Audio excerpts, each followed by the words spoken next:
Pernah nggak sih ngerasa pengen balas dendam tidur pas weekend? Langsung aja kita bedah sebuah riset baru yang ngebahas soal kebiasaan yang kita semua lakuin ini. Tidur lebih lama di akhir pekan. Kita kan sering mikir, mumpung libur, puas-puasin tidur deh buat tembus capek. Tapi sadar nggak sih, kadang makin lama kita tidur di hari Minggu, makin lemes rasanya pas bangun di hari Senin? Gimana kalau ternyata jam tidur ekstra yang kamu nikmatin itu malah diam-diam nipu sistem biologi tubuh kamu sendiri? Nah, fenomena ini punya nama ilmiah, yaitu social jet lag atau jet lag sosial. Intinya gini, jet lag sosial itu terjadi waktu jadwal tidur akhir pekan kamu bentrok parah sama rutinitas harian kamu yang super disiplin di hari kerja. Kamu emang nggak lagi naik pesawat lewatin zona waktu, tapi tubuh kamu ngerasa seolah-olah kamu habis terbang ke benua lain. Coba bayangin deh pola hidup kita. Senin sampai Jumat, alarm udah bunyi pagi-pagi buta, bikin kita terpaksa bangun.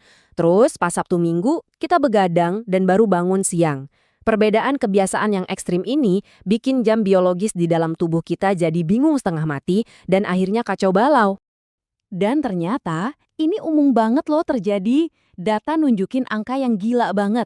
Sekitar 39–44,5% remaja ngalamin setidaknya 1 jam social jet lag ini.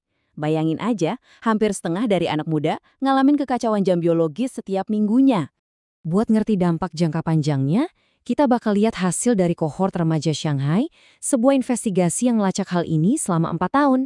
Riset yang dipublikasiin di jurnal bergengsi Sleep Medicine tahun 2024 ini ngelacak lebih dari 400 siswa dari kelas 6 sampai kelas 9. Selama bertahun-tahun mereka terus mantau kebiasaan tidur, ngukur rasio lingkar pinggang, sampai melihat perubahan persentase lemak di tubuh para remaja ini. Nah, ini bagian yang benar-benar mind-blowing. Gimana coba cara mereka ngelacak tingkat stres anak-anak ini?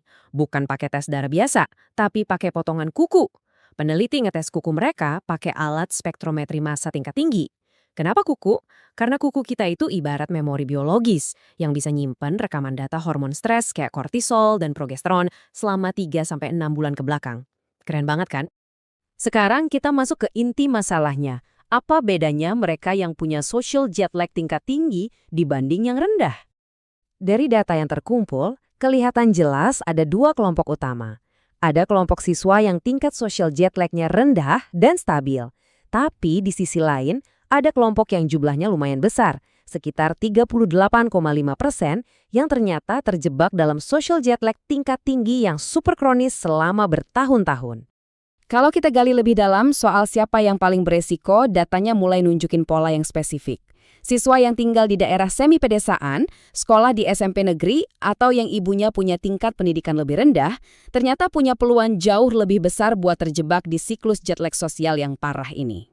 Tapi tunggu dulu. Disinilah investigasi ini ngasih kejutan besar soal adanya kesenjangan gender. Peneliti nemuin fakta yang bikin kaget. Social jet lag tingkat tinggi emang terbukti bikin penumpukan lemak tubuh, nambah lingkar pinggang, dan ningkatin BMI secara drastis.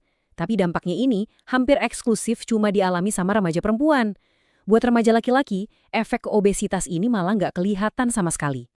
Terus kenapa anak perempuan jauh lebih terdampak?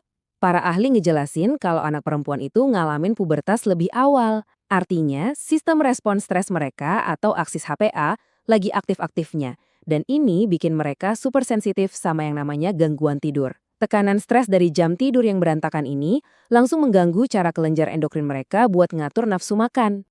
Jadi, mari kita bahas sedikit soal peran krusial dari hormon, stres, dan tidur dalam proses penumpukan lemak ini. Dari hasil risetnya, polanya tuh jelas banget. Buat remaja perempuan yang dari awal udah punya kadar hormon kortisol dan progesteron menengah sampai tinggi, dampak jet lag sosial ini ke risiko obesitas jadi berkali-kali lipat, makin kuat dan agresif. Kalau diurutin, ini tuh ngebentuk reaksi berantai biologis yang terjadi tanpa kita sadari. Mulai dari kebiasaan bangun siang di akhir pekan yang ngacoin ritme sirkadian tubuh, terus kekacauan ini bikin sistem aksis HPA dan hormon jadi error. Ujung-ujungnya, nafsu makan jadi melonjak drastis dan tubuh mulai nimbun lemak berlebihan. Intinya, hormon stres kayak kortisol dan progesteron yang tinggi ini bertindak ibarat pengeras suara.